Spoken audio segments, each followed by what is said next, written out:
जय गुरु जी। अनंतम अनंतम शुक्राना गुरु जी, अमृत वेला सत्संग बख्शने के लिए। सारी संतों पर मेहर करो, कृपा करो, शुक्राना करो।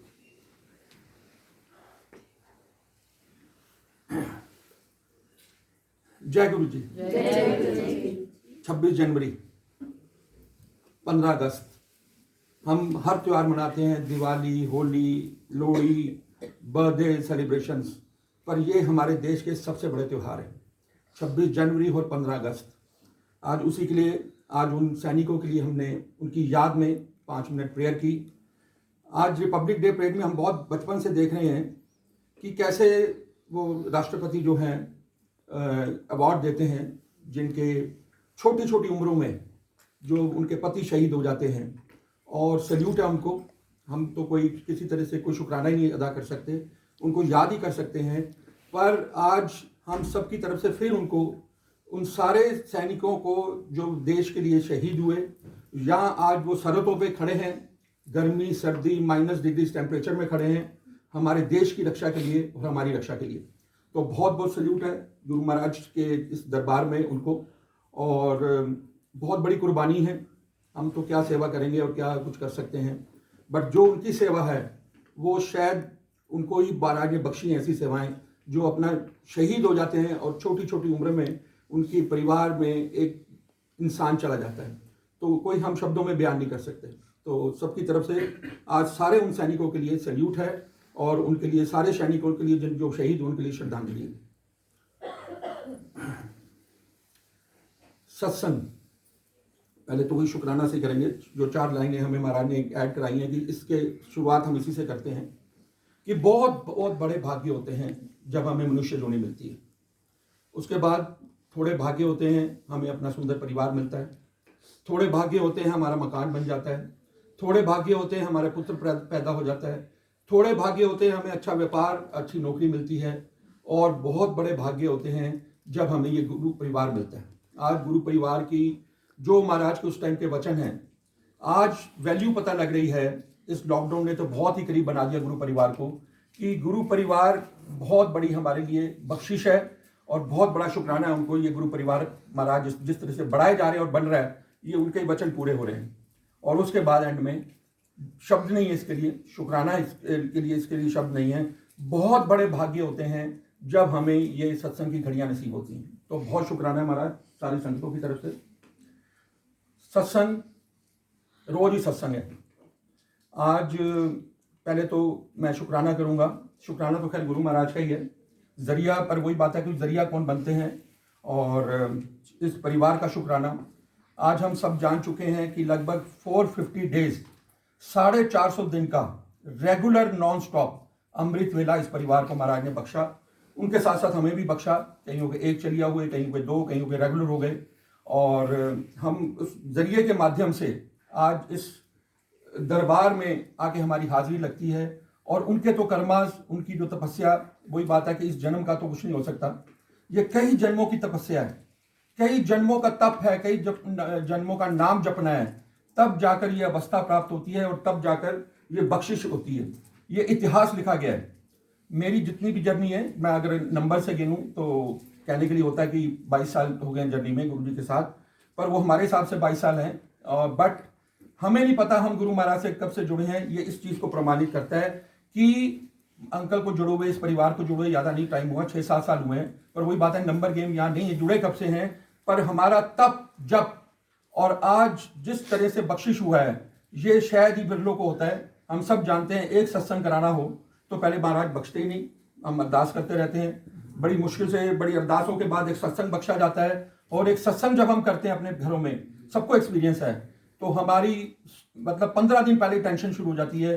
डेट फिक्स हो गई है, फूल वाला करना है, लंगर वाला करना है, कैसे होगा, कैसे आएंगी संगतें, गुरु जी को बुलाना है, गुरु जी के लिए सजाना है। तो हम, आप देख लें कि 450 दिन, आप खुद दिमाग लगा लें कि 450 दिन की बख्शिश, और ये यहाँ खत्म नहीं हुई। ये नहीं कि this is the end of the day.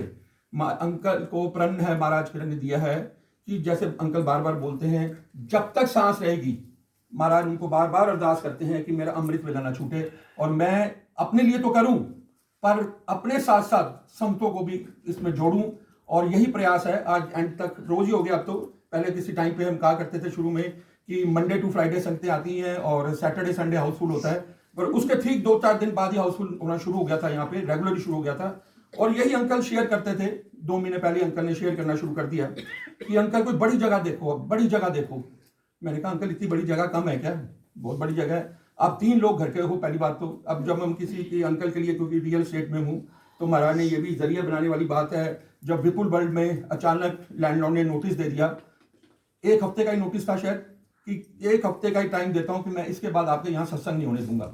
भाना तो उनका था, पर भाने में महाराज ने अवस्था बदलनी थी। थोड़े 1-2 दिन की टेंशन हुई और टेंशन के बाद विदिन 7 डेज महाराज ने ये दरबार बख्श दिया, जिसको आज हम 1 साल पूरा कर रहे हैं। उसके बाद यहाँ की बात देख लें, ठीक 1 साल पूरा हुआ, हमारे पड़ोसी को कुछ याद आ गया कि यहाँ सत्संग नहीं होंगे। याद तो महाराज ने करवाया उनको, और तो दिमाग में वही ना सोची, अच्छी बुरी सोची वही देते हैं। अब कोई बुरी सोची के काबिल है, कोई अच्छी सोची के काबिल है, उनके कर्माज हैं। पर वो ये एक मैसेज आया यहाँ पर, अंकल उस टाइम शायद केरला में थे और पीछे एक मीटिंग हो गई सोसाइटी में कि जी आप कल से सत्संग नहीं करेंगे, हमें बड़ी डिस्टर्बेंस होती है, आपकी ये तालियां बजती हैं, आप कीर्तन करते हो। और हालांकि मेरे को नहीं लगता तालियों की आवाज़ जाती होगी वहाँ पर भाना बनाने की बात है, जरिया बनता है कोई ना कोई। अगर अच्छे काम के लिए बनता है तो शायद इस चीज़ के लिए भी बनते हैं जरिए। तो उस मीटिंग हो गई कि जी कल से सत्संग नहीं होगा। अंकल यहाँ है नहीं, और सोसाइटी वाले सारे इकट्ठे होकर आंटी के पास आ गए कि जी आंटी अब यहाँ कल से सत्संग नहीं होगा आपका, और आपने रहना है तो रहिए, बट सत्संग नहीं होगा। आंटी को फिर सोची थी महाराज ने, आंटी बोल्ड हो गई। ठीक है, सोसाइटी वाले हैं तो हमने तो देखिए समाज के खिलाफ नहीं जाना। जो आज ये हमने महाराज से सीखा है, यही एक सीख है कि हमने अपनी ड्यूटी जरूर पूरी करनी है, बट जो हम अगर किसी को डिस्टर्ब करके कुछ कर रहे हैं, किसी को नुकसान पहुंचा के कर रहे हैं, तो जीरो मार्जी करना। तो पर आंटी ने एक बोल्ड होके, शायद महाराज ने उनको व्यवस्था वो बख्शी। उन्होंने कहा देखिए जी हम आपकी बात समझ गए, हम टेनेंट हैं ये भी समझ गए, आप सब ओनर्स मिलके आ गए हो सोसाइटी के, बट मैं आपसे सिर्फ एक रिक्वेस्ट पहले कर रही हूं कि ये हमारा 26 तारीख तक का सत्संग का उद्यापन होना है, चलिए हमारा चल रहा है, और ये इस दिन तक तो चलेगा ही चलेगा। आप कुछ कर लो, आप जो तलवारें निकालनी निकाल लो, पर हम यहाँ पर इस दिन तक ये सत्संग महाराज ने बख्शा है तो पूरा करेंगे। और ये आपसे एक प्रॉमिस भी करते हैं, इसके बाद हम महाराज से अरदास लगाते हैं कि महाराज हमें कहीं और भेज देंगे। और वही बात हुई, और वो सोसाइटी वालों फौजी तो महाराज को आंटी ने दी, पर सोसाइटी वालों को भी दिमाग में समझ आया कि भैया दे दो 26 तारीख तक समय। और पर उनको पता नहीं था ये 26 ये क्या वो कर रहे हैं, क्योंकि यहाँ बहुत बड़ी व्याख्याओं में कई बार सुना है कि अगर किसी के नेक कर्म को आप रोकते हैं, किसी के सत्संग करने को रोकते हैं, वो बहुत बड़ा अवगुण है, वो हमारे से बहुत बड़ा अपराध हो जाता है। पर वही है, बिरलों को ज्ञान की कमी नहीं है, बख्शिश उनकी नहीं है, और भाना बनना होता है। और ठीक वैसा ही हुआ, केरला से अंकल का फोन आ गया, आंटी की बात हुई अगले दिन सत्संग में, अंकल एकदम क्या हो गया, ये कैसे करेंगे।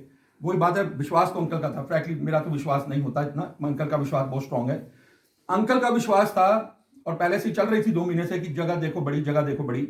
और वही हुआ, महाराज ने इतने शॉर्ट नोटिस में, मतलब मेरे ख्याल उस बात को उसमें फिर 7 डेज ही लगे होंगे, और महाराज ने जहाँ आज हम जा रहे हैं, जो 30 तारीख का ही अंकल 30 तारीख का जो पहला वहाँ सत्संग होगा अमृत वेले का, और एड्रेस सब अंकल आपको पोस्ट करेंगे, लोकेशंस के साथ पोस्ट करेंगे।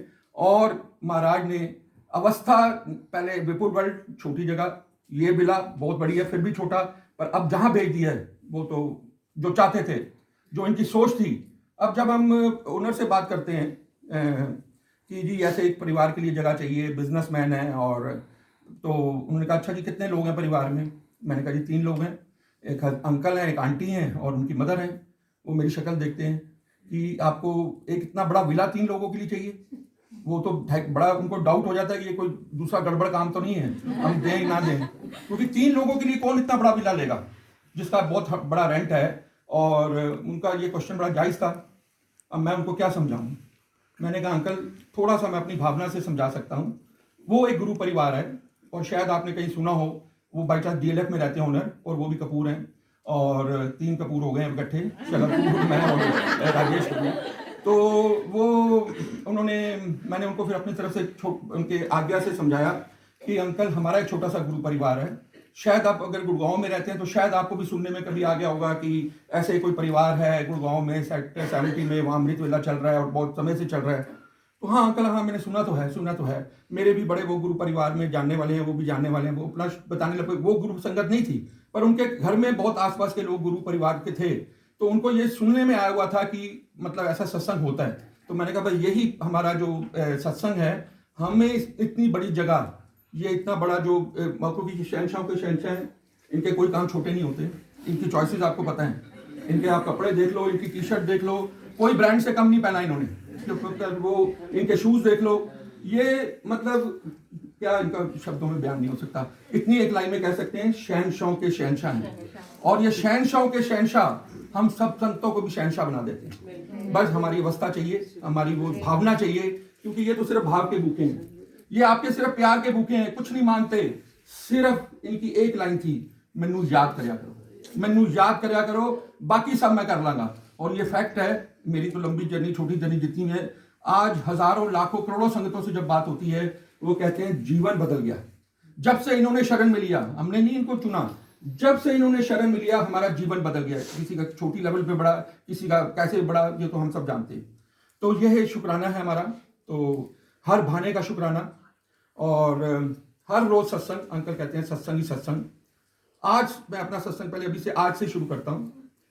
वैसे तो मैं थोड़ा लेट होता ही हूँ, महाराज के कुछ मेरे अपने भी कुछ हो रहे हैं, पर अभी तक वो बदल नहीं पा रहा हूँ। अरदास करता हूँ महाराज, लोगों को हम लेक्चर देते हैं पर खुद तो पहले बदल जाएंगे। पर ये आदत अभी नहीं महाराज ने बदली लेट होने की। और आज तो कमाल हो गई, आज शायद संतों को कहीं को नहीं पता लगा कि मैं कब आया हूँ, जब मंत्र जाप चल रहा था। पर आज देखिए क्या हुआ, मंत्र जाप में आया। ओपनली कहना है अंकल, क्या बात है, यही तो दरबार की खासियत है। यहाँ अपनी गलती भी माननी है, और ये उनको एंड ऑफ द डे कराना किसने है अंकल। यहाँ ये साबित होता है कि अपनी मर्जी से कोई नहीं आ सकता, और अपने मर्जी के समय से कोई नहीं आ सकता। तो आज क्या हुआ, मेरा रूटीन जनरली 3 बजे उठने का है, और 3 बजे उठ के मैं अपना सब स्नान व्रान करके, छोटा मोटा जो अपना गुरुजी के साथ होता है मेरा हो जाता है। और मैं लगभग करते करते जितनी भी जल्दी कर लूँ तो यहाँ पर लगभग 4:15, 4:20, 4:30 तक पहुँचता हूँ। चलो बहुत शुक्राना भेज रहे हैं एक दिन। आज मैं रात को सोया अरदास करके कि अंकल मुझे आज गुरु महाराज 2:45 बजे उठाना, 15 मिनट पहले, क्योंकि आज भोग भी है और किसी आंटी ने मेरे को एक सेवा दी है, उनका प्रसाद है, वहाँ पहुँचाना है। तो वो एक बड़ी, मैं लेट हो जाऊँ पर प्रसाद टाइम से पहुँच जाए। तो अरदास करके सोया। आप सबको भी अरदास करनी चाहिए क्योंकि इनकी बख्शिश है। पर अरदास देखिए आज महाराज ने क्या लीला रची। 3 बज गए, मैं उठा, हल्का सा कॉन्शियस में उठा, और फिर पता नहीं मेरे कैसे, मुझे नहीं याद, पर मेरा सत्संग शुरू हो गया, आंख लग गई और सत्संग शुरू हो गया। और सत्संग में संगतों के सवाल जवाब हो रहे हैं। 3 बजे मेरे को उठ के तैयार होना था, नहाना था, पहुंचना था। 3 बजे महाराज ने वही अंतर अब ऐसा चल रहा है 24 घंटे। आज तो उन्होंने दिखा दिया अब सपनों में भी सत्संग चल रहा है। तो वैसे तो महाराज ने मुझे कभी ऐसा ड्रीम पर्टिकुलर नहीं दिया आज इतनी लंबी जर्नी में, जैसे सब भाग्यशाली संगतों को आते हैं कि मेरे को आज गुरु जी के ड्रीम आया, ऐसा नहीं हुआ। पर आज सत्संग शुरू करा दिया महाराज ने। 3 बजे से लेके 4:15 बजे तक सत्संग होता रहा। और मेरे को थोड़ी सी जो सब कॉन्शियस में, क्योंकि मेरी विंडो है तो उसका थोड़ा सा पर्दा है, तो उधर मेरे को नजर आया कि आज सोची क्या डाल दी, अभी तो अंधेरा है, अभी तो दिन नहीं हुआ। मतलब अंधेरे में तो हम आते हैं रोज, पर आज सोची ये डल गई, अभी दिन नहीं हुआ। मैं पर्दे को देख रहा हूँ लेट सोते सोते, पर ये सोची चल रही है अभी दिन नहीं हुआ और सत्संग चल रहे हैं, सवाल जवाब हो रहे हैं। क्या हुआ है मुझे नहीं मालूम। 4:15 बजे मुझे महाराज ने फिर खड़का दिया, उठ जा, क्योंकि इज्जत का भी सवाल है और तेरी ड्यूटी का भी सवाल है। तो 4:15 बजे उन्होंने उठाया। वैसे भागा, आप समझ सकते हो जब ऐसी अवस्था में जब उठेंगे कि जहाँ 4 बजे पहुंचना होता है वहां 4:15 बजे उठा रहे हैं, तो ये समझ में आ गया कि कराने वाले वही हैं, ये उनकी मर्जी है। फिर मैंने देखिए यहाँ पर अवस्था क्या बदलती है, शिकायत नहीं। मैंने कहा अगर इस टाइम आपने 4:15 उठा दिया, आप ना उठाते अब भी क्या मैं क्या कर सकता था। आप मेरे को 6 बजे उठाते, आप मेरी ताकत तो नहीं है। पर इससे बहाने में ये समझ में आया, शिकायत नहीं की, शुक्राना किया कि महाराज लेट उठाया पर 4:15 तो उठा दिया। और मेरी हाजिरी लग गई, और जो सेवा परवान हुई है वहाँ मैं खड़ा होकर आपकी सेवा में महाराज ये सत्संग करा रहे हैं और मेरे लिए भी ब्लेसिंग होती है, तो बहुत शुक्राना है। रोज सत्संग होते हैं, रोज सत्संग है हमारे जीवन में। कल की बात है, छोटा सा सत्संग। और मैं एक ऑफिस ढूंढ रहा हूँ बहुत दिनों से, और रियल एस्टेट के उसमें के लिए, क्योंकि पहले एक था वो कोविड के दौरान मेरे घर से ही कर रहा था 6 महीने 8 महीने। तो मैं इधर एक वैसे देखिए सेवा का भी इसमें मेरे को अर्थ समझ में आया। मैं अभी सेवा का ऐलान नहीं करूंगा, क्योंकि एक बहुत बड़ी सेवा में महाराज ने हमारे ग्रुप को एक पाइपलाइन में डाला हुआ है, और वो सेवा के लिए हमारी वर्किंग शुरू हो चुकी है और काफ़ी स्टेप बाय स्टेप चल रहा है और नेक्स्ट मंथ में वो सबको वीडियोस आ जाएंगे और उसका पता लग जाएगा कि वो क्या सेवा है। बहुत बड़ी सेवा महाराज ने बख्श दी आगे। तो सेवा के भावना से हमने एक मार्केट है बानी सिटी सेंटर और वहाँ पर एक सेवा के लिए हमें एक जगह चाहिए थी, वो हमने जगह मिल रही थी और साथ साथ मेरे चल रहा था कि मैं यहाँ कोई अपना ही छोटा सा ऑफिस भी यहीं बना लेता हूँ क्योंकि ऊपर सेवा का हमारा होगा और यहीं मेरा बैठना हो जाएगा। और कल मैंने किसी के पास बैठा था, ब्रोकर ही थे, मैंने कहा एक अंकल एक छोटा सा ऑफिस जगह चाहिए, तो वो तो आपने दिला दिया, अभी अभी देखो। तो उन्होंने कहा एक अंकल नीचे एक शॉप है, ऑफिस स्पेस ही है और जैसी आपकी रिक्वायरमेंट है और वो गुरु संगति है। तो मैंने कहा काम हो गया फिर तो मेरी ना इंट्रोडक्शन की जरूरत पड़ेगी और ना कुछ होगा। तो उन्होंने कहा जी बहुत बड़ी अच्छी संगत है, उनका एजुकेशन के साथ रिलेटेड है, बड़ी तारीफ करने लगे। तो मैंने कहा जी बात करा दो उनकी। उन्होंने स्पीकर ऑन किया, बात कराई, तो नाम तो शायद नहीं लूँगा अभी। तो अंकल ने, मैंने जब अपना शुरू किया जी, मैंने कहा अंकल आप भी गुरु परिवार हो? कहते हाँ। मैंने कहा मैं भी जी हूँ जी, यही हमारा डायलॉग शुरू हो जाते हैं। आप कहाँ रहते हो जी? मैं डीलर में रहता हूँ। तो मैंने देखो ये ना हर कर्म की, हर लाइन की कैसे अर्थ निकलते हैं। तो मैंने कहा आपने कोई सुना है एक अमृत वेला सत्संग होते हुए? क्योंकि गुड़गांव लोग जब हमारा ये प्रश्न शुरू हो गया, कोई भी गुड़गांव में मिलता है, मेरा प्रश्न होता है कि आपने सुना है कि एक अमृत वेला होता है, क्योंकि ये भी बहुत बड़ी ब्लेसिंग की बात है। तो उन्होंने कहा हाँ अंकल मैंने तो सुना है, सेक्टर 70 में आइवरी में। मैंने कहा हाँ। तो मैंने कहा कि फिर उन्होंने थोड़ी मेरी आवाज़ पहचान ली। मैं कहते हैं अंकल आप कपूर अंकल हो? मैंने कहा वाह महाराज, आवाज़ पहचान वाली है। मैंने कहा हाँ अंकल मैं कपूर अंकल हूँ। तो उन्होंने कहा अंकल मेरे को कुछ नहीं पूछना, ये देखिए बड़ियाई सत्संग क्या है, ब्लेसिंग्स कैसे कब एक क्षण में क्या कर सकते हैं। उन्होंने कहा ये चाबी इनसे कहो कि ये दुकान इन्हीं को देनी है और तो किसी को देनी नहीं, कोई भी आ जाए, कम ज्यादा वाला आ जाए, और ये अब दुकान आपकी है, मुझे नहीं पूछना आप क्या दोगे, मुझे नहीं पूछना आपकी, बस आपने इतना बोल दिया। और मैं तो आपके, वो हमारे ग्रुप में भी हैं बाई चांस, तो मैं तो आपको रोज सुनता हूँ, रोज देखता हूँ और आपके साथ सेवाओं में जुड़ा हुआ हूँ। तो उन्होंने देखिए इनकी बात देखिए कि कैसे ये गुरु परिवार की ताकत, ये उनकी बख्शिश की ताकत एक सेकंड में। और शायद उन्होंने जो रेंट डिसाइड किया, जो उन्होंने पूछा बस अब आपने आना कब से है, आप आ जाओ बस, मैंने कुछ नहीं करना, अब आपकी ये दुकान हो गई। तो इससे बड़ी ब्लेसिंग हम क्या सोच सकते हैं। रोज सत्संग है हमारे जीवन में, तो हर किस्म, हर बख्शिश है उनकी, हर शुक्राना है। तो बहुत बड़ा बड़ा शुक्राना है महाराज का। अब थोड़ा लंबा तो करूंगा ही, आप जैसे पर ठीक है, थोड़ा सा पेशेंस कर लीजिएगा। कल के जो जहाँ संगतें बैठी हैं, आधी हैं बैठी हैं, आधी नहीं आई हैं, आज नई संगतें आई हैं। कल जो यहाँ पर सत्संग हुआ, पहले शब्द बानी हुई, आरती हुई, मंत्र जाप हुए, सब हुआ एज ए रूटीन। अंकल ने शुक्राना किया, शलभ अंकल ने। उसके बाद मुझे आदत होती है, मैं तो अपने आप खड़ा हो जाता हूँ, पूछता है देखता नहीं शायद और कोई खड़ा हो जाए मैं पहले इधर से मल लेता हूँ आकर, अगर महाराज का हुक्म ऐसा है। तो वो मैं अपना खड़ा हो गया। और कल का जो सत्संग हुआ, सत्संग शेयरिंग हुई, कल मेरे को समय नहीं मिला, तो अब मैं पोस्ट नहीं कर पाया हूँ ग्रुप में। आज हम अपने करेंगे, शलभ अंकल को भी मैं भेजूंगा, और वो कुछ वीडियोस भी बड़ी बन गई तो वो इजीली लोड नहीं हो रही थी, तो कैसे पहुंचेंगे आपके पास। कल का यहाँ का सत्संग होना भी इतिहास बन गया। आज तक हमने बड़े सत्संग देखे हैं, ये अमृत वेला का तो चलो अमृत वेला जो दिनों की बात हो रही है, पर कल अगर एक सत्संग की बात करें, बड़े छोटे सत्संग हमने भी अटेंड किए हैं। कल के सत्संग में महाराज का ये हुक्म था कि सारी संगतें आकर यहाँ पर अपना शुक्राना करेंगी, अपना 2 मिनट का समय देंगी। और कई आंटी अंकल तो कहना था जी हमने लाइफ में कभी ऐसे खड़े नहीं हुए और हमने कभी बोले क्या यहाँ पर आकर। पर कल जब पता लगा, कल जैसे बैक बेंचर से शुरू हुआ, क्योंकि मेरे को एज ए टीचर बना दिया कल महाराज ने, और ज्ञानी तो बनाने की कोशिश कर रहे हैं, पर ज्ञानी बहुत बड़ा हूँ। पर वही है कि जब मैं खड़ा हुआ तो सारे तो पहले एकदम हैरान हो गए, अंकल बोल क्या रहे हैं। हम तो अपना मस्त होके बैठ जाते हैं, अंकल को सुनते हैं, बस लंगर खा के चलते बनते हैं। और जो 2-4 संगतें आती हैं वो खड़ी होकर अपना शुक्राना कर देती हैं। कल सब हिल गए, अंकल ये बोल क्या रहे हैं, हम सबको बुला रहे हैं, हमारे तो हम क्या बोलेंगे, कैसे खड़े होंगे, हमारी तो टांगे काम, मेरी भी काम थी जब मैं खड़ा होता था शुरू में, तो ये क्या होगा, कैसे होगा। तो पर हमने एक बैक पेंचर से शुरू हुए, एक आंटी बैक से आई, पीछे आती गई और हमारा कुछ शायद 1 घंटा 1.25 घंटा लग गया। पर जो संगतें यहाँ मौजूद थी, शायद उन्होंने जो एक्सपीरियंस किया होगा, अब आप वीडियो के माध्यम से देखिएगा, वीडियो देखिएगा जरूर, लंबी है, कुछ पार्ट्स में डिवाइड करके आएगी आज ग्रुप में, पर आप हैरान हो जाएंगे इस सत्संग की वडियाई। ये महाराज ने जो एम्पायर स्टेट से शुरू किया, इस संगतों को खड़ा कर देते थे। कल का महाराज का मुझे जो हुक्म, ये भी सुबह हुआ था, शाम को मैं थोड़ा सोचता हूँ, रात को आते हुए सोचता हूँ कि आज महाराज क्या बोलेंगे, क्या बुलवाऊं मैं, क्या बोलूंगा। यहां आकर, मतलब यहां आकर नहीं, घर थोड़ी सोच बन गई पहले ही। सुबह ही हुक्म हो गया कि आज तू सत्संग नहीं करेगा, आज तू सत्संग नहीं करेगा, आज संगतें सत्संग करेगी। और वही हुआ, मैंने यहां आकर कहा जी मैं तो आज बस इतना ही मैसेज दूंगा कि सारी संगतें करेगी। और हर संगत के मुख से जो हमने सत्संग सुने, चाहे वो 1 लाइन का था, 2 लाइन का था, 5 मिनट का था, इनकी ताकत, इनकी ब्लेसिंग्स का हमें पता लगा। बहुत बड़ी चीज जो सबके अंदर कॉमन है, मैं उसका थोड़ा सा सार आपको बता दूं कल के सबके सत्संगों का। जो सबके सत्संगों के संगतों के अंदर कॉमन है, पूरे विश्व में ये वर्ड कॉमन है, सबका कहना यहां इस प्लेटफॉर्म पे आकर था, अंकल हमारी जीवन बदल गया है, हमारा सोच बदल गई है, हम नेगेटिव से कितने पॉजिटिव हो गए हैं, और मतलब एक ऑरा में एक अलग आ चुके हैं, हमारे दिमाग कैसे बदल गए हैं।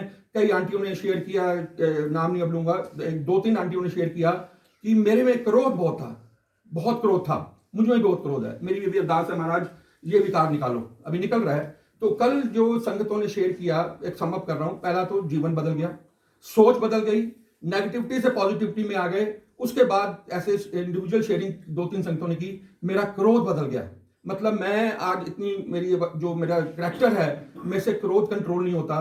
पर संगतों ने यहाँ प्लेटफॉर्म पे आके कहा कि मेरा 80% खत्म हो गया, किसी ने 20% बोला, और मेरा जी बहुत बड़ा विकार महाराज ने इस सत्संग के माध्यम से, इनके आशीर्वाद से मैं क्रोध से निकल पा रही हूँ। तो ये बहुत बड़ी बात होगी। दूसरी बात, कई आंटियों ने, क्योंकि हम कोविड के दौरान कोविड को झेल चुके हैं और कोविड तो जा रहा है, शुक्र है, तो कल कई आंटियों ने शेयर किया कि हमारे घर में कोविड आ गया था, मेरे अंकल को हो गया, किसी की आंटी को हो गया, और पर आईसीयू में भी एक आंटी ने बताया कि हॉस्पिटल भी एडमिट हुए। पर आप ये भी देखिए, आप भी यहाँ बैठे होंगे और बहुत जगह यहाँ वीडियो भी ब्लॉग सुन रहे होंगे कि कितने घरों में कोविड आ गया था। ये नहीं कि अब गुरु परिवार है तो हमारे नहीं आया, क्योंकि महाराज ने कहा है कर्म तो आप हमें भोगने हैं, कर्म तो भोगने हैं। पर सबके एक एंड ऑफ द मैसेज ये था कि हमें पता ही नहीं लगा कोविड का, हमें फूलों की तरह निकाला, हमने उस चीज को झेला जो कि बहुत कई बारी बहुत रूप में ले चुकी थी, डेथ भी हो रही थी। पर कई संगतों के हमसे पता लगा कि अंकल कोविड आया, बट हमें शुक्राना महाराज का, आया पर वो बला टल गई और वो कोविड से निकल गए। बहुत, ये तो हमारे परिवार में बहुत बारी शेयर हुआ है। तो और उसके बाद सबका शुक्राना था, और आंटी का, कई आंटियों का था कि ओवरऑल ट्रांसफॉर्मेशन ऑफ सोच हो गई है, परिवार के अंदर व्यवहार में सोच हो गई है, घर के अंदर अंकल बदल गए हैं, घर के अंदर बच्चे बदल गए हैं। अगर कोई अंकल कह रहा था तो उनका पूरा एटमॉस्फेयर, ऑफिस के एटमॉस्फेयर बदल गए हैं। और ये तो हम हर बार सुनते हैं कि कैसे जीवन बदलता है एक एक क्षण में। वो हमारे, और ये प्रूव हुआ कि वो हमेशा अंग संग खड़े नजर आए। कई संतों ने अपना शेयर किया, उससे समअप ये हो रहा है कि ये हमेशा हमारे अंग संग है, ये हमेशा हमारे साथ हैं। सिर्फ हमारे को अपना आंख चाहिए, वो भावना चाहिए। और ये हम 2 घंटे बैठते हैं या घर में सिमरन करते हैं, घर में अमृत वेला करते हैं, पर उसके साथ भावना होनी बड़ी जरूरी है। हम एक टाइम गेम नहीं कि 7 मिनट का मंत्र जाप है, 7 बारी जपना है तो हो गया काम। अगर वो मंत्र जाप ऐसे आप लाइनों से समझ के कर रहे हैं तो वो फिर वैसे के वैसे जहां से शुरू हुए वहीं खड़े हो जाएंगे। भावना से करना है, याद से करना है, अरदास के साथ करना है। तो ये उनका बहुत शुक्र रहा। कल का एक्सपीरियंस जो बड़े ब्लेस्ड रह सकते, उनके लिए ये एक मेरे ख्याल सारी उम्र के लिए इतिहास बना होगा कि हमने ऐसा सत्संग नहीं अटेंड किया। कल महाराज ने जो लीला बख्शी, और एक इसमें एक पर्पस क्या था महाराज का कि कई संगतों को ना झाका होता है, एक डर